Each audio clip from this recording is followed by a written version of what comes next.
እቺን ቪዲዮ አንዴን ተመልከቱና ኮፒ ሊንክ ያደርጋችሁ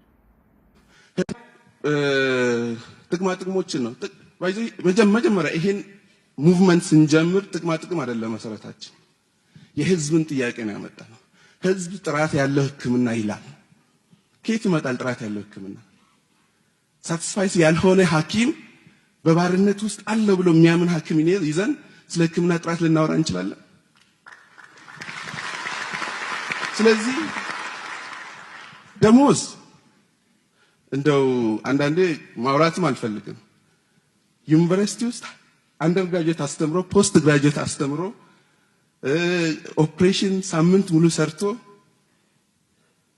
ደሞዝ ተብሎ አሲስታንት ፕሮፌሰር 13400 ሲቆራረጥ 9000 ብር ነው የሚደርሰው በመንሰራው ልክ አይከፈለም ባይዘው ኢትዮጵያ ማችሎን እየጠየቀ አይደለም ኢትዮጵያ ሐኪም ያለው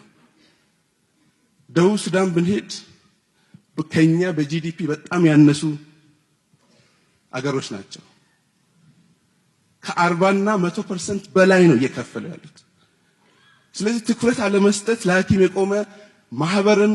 ሚኒስተርም ስለሌለ ነው እስካሁን ድረስ ችግራችን እንደዚህ ደረጃ ላይ ደረሰው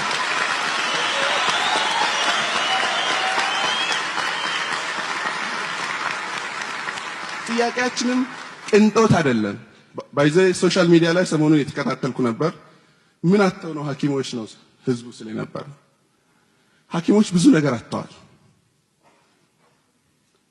ለምሳሌ እኔ ቀዶ ህክምና ስፔሻሊስት at any time ልጠራ ይችላል መኪና የለኝም ባጃጅ ብትጠቀም እንኳን ጠሪቸው ነው የምመጣው ስለዚህ እዛ ለመድረስ ምናልባት 20-30 ደቂቃ እንደው በጣም ጥሩ ሰው አገኘው ካልኩ ማለት ነው አዲስ አበባ ውስጥ አትዳስቡት በዚህ የትራንስፖርት መጨናነቅ ምን ያክል ጊዜ ሊወስድ እንደሚችል ስለዚህ እንደው ማለት ለህንጻ ለሚገነባ ኢንቨስተር ከቀረጥ ነፃ መኪና ይፈቀዳል ለምንድን ለሐኪም አይፈቀደው ይሄ እውነት ትልቅ ጥያቄ ነው ፖዚቲቭ ላሰበ ሰው ይሄ ጥያቄ አይደለም ለኔ ኢቭን እንኳን እሺ ከቀረጥ ነፃ ይቀር እዚህ እኛ ሀገር አሉ አይደል መኪና መገጣጠሚያዎች በረጅም ጊዜ ብድር ለምን የማይመቻቸው ባይዘው ይሄ ሌግዠሪ አይደለም ጥያቄው ሌግዠሪ ስላልሆነ ማለት ነው ቅንጦት አይደለም ጥያቄው ሰርቪስንም አሁንም ቅርብ እናድርግ ነው እያልኩ ያለሁት ቤትም በተመሳሳይ በ9000 ብር በህይወት ዘመኔን 60 ዓመት ኖሬ 40 ዓመት ባገለግል ብታባዛ ኢትዮጵያ ውስጥ ቤት መስራት አይችልም ሐኪም ስለዚህ በማህበርም ተደራጅቶ በኮንዶሚኒየም ይሁን እነኚህን እንደ ፖዚቲቭ ሆኖ ብታሰብ ማይቻሉ ነገሮች ናቸው ወይ ስለዚህ ያም መታሰብ አለበት ብዬ ነው ማስበው ሌላኛው ምናልባት መጨረሻ ላይ ማንሳት የሚፈልገው ቅድም ብያለሁ አደረጃጀቱ በሙሉ ኮራፕትድ ነው ሲስተሙ በደም መጥራት ማለት አሁንም እየጠየቅን ያለ ነው እርሶ እንዳሉት እኛም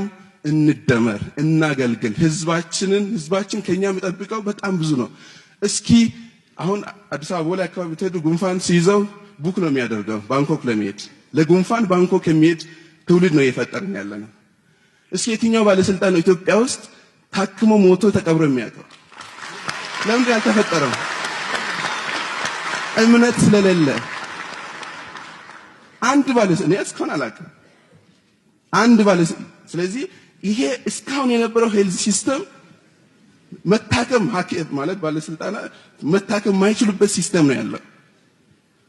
ስለዚህ እንደናንተም ትታከሙበት አንድ እንኳን አንድ ስሩ እስኪ ሌላኛው